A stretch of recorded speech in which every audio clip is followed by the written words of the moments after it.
చివరగా వేసే ఈ పౌడర్ నుంచి క్యాబేజీ ఫ్రై అనేది చాలా చాలా టేస్టీగా మారిపోతుందండి. మా పెళ్ళైన కొత్తలో మా వారికి క్యాబేజీ అంటే అస్సలు ఇష్టం ఉండేది కాదండి.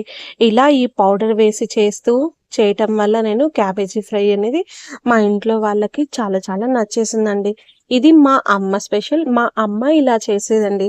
సో, ఇలా ఈ పౌడర్ వేసి క్యాబేజీ ఫ్రై ఎలా చేయాలో ఇప్పుడు చూసేద్దాం. నాతో పాటు వచ్చేసేయండి. ఫస్ట్ ఈ ఫ్రై కోసం క్యాబేజ్‌ని ఒక పెద్ద గడ్డ తీసుకున్నానండి. దగ్గర దగ్గర 500 గ్రామ్స్ క్యాబేజీ తీసుకొని ఇక్కడ చూసినట్టు చిన్న చిన్న ముక్కలుగా కట్ చేసి పెట్టుకొని రెడీగా పెట్టుకున్నానండి. తర్వాత స్టవ్ ఆన్ చేసి ఫ్రైయింగ్ పాన్ పెట్టుకొని ఒక 2 టేబుల్ స్పూన్ పల్లీల ఆయిల్ వేసానండి. ఇది వేడెక్కాక పోపు వేసుకుంటున్నాను.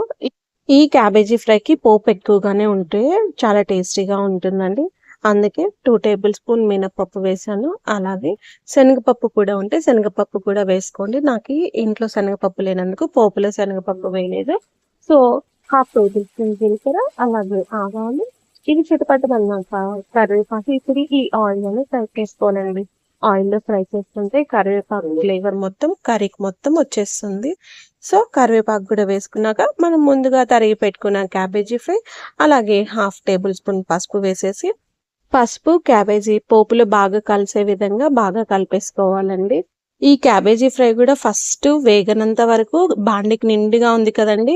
వేగాక చూడండి సగానికి సగం తగ్గిపోతుంది. ఆకుకూర కర్రీ చేసుకుంటాం కదండీ! అలాగే అదే విధంగా ఈ క్యాబేజీ వేగనప్పుడేమో ఇలా నిండుగా ఉంటుంది. ఇది వేగిపోయాక మొత్తానికి సగానికి సగం అయిపోతుందండి. ఇది మగ్గుతూ ఉంటుంది. మనం కారం పట్టేసుకుందాం దీనికి. ఈ క్యాబేజీ ఫ్రై రుచిగా రావాలంటే పచ్చిమిర్చి కారం కంపల్సరీ అండి. మన కారానికి తగ్గట్టు పచ్చిమిర్చి, రుచికి తగ్గట్టు ఉప్పు, పసుపు, అలాగే కొంచెం కొబ్బరి ముక్కలు తీసుకున్నానండి. మీ దగ్గర కొబ్బరి ముక్కలు లేకపోతే డెసికేటెడ్ కొబ్బరైనా వేసుకొని ఇలా పచ్చిమిర్చి కారం రెడీ చేసేసుకోవాలి.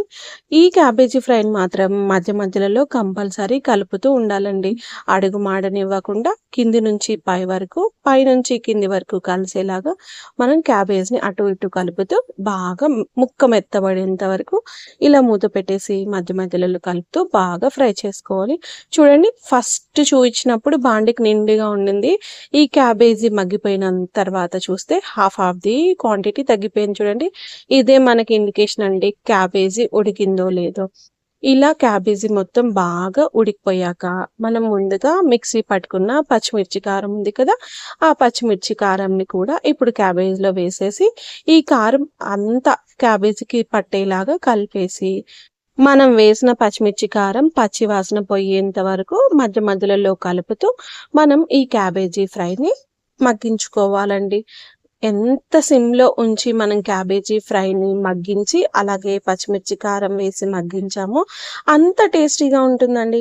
పచ్చిమిర్చి కారం బాగా మగ్గిపోయాక చివరాఖరిన కొంచెం కొత్తిమీర, అలాగే 2 టేబుల్ స్పూన్ పుట్నాల పప్పండి. పుట్నాల పప్పు పొడి వేశాక అంతా కలిసేలాగా కలిపేసి మనం స్టవ్ కట్టేస్తే సరిపోతుందండి. ఘుమఘుమలాడే చపాతీలోకి, రోటీలోకి, అన్నంలోకైనా సరే మంచి టేస్టీ తోటి క్యాబేజీ ఫ్రై రెడీ అండి. చాలా ఈజీ కదండీ! పచ్చిమిర్చి కాంబినేషన్‌లో ఒక్కసారి మీరు కూడా ఈ క్యాబేజీ ఫ్రై ట్రై చేయండి.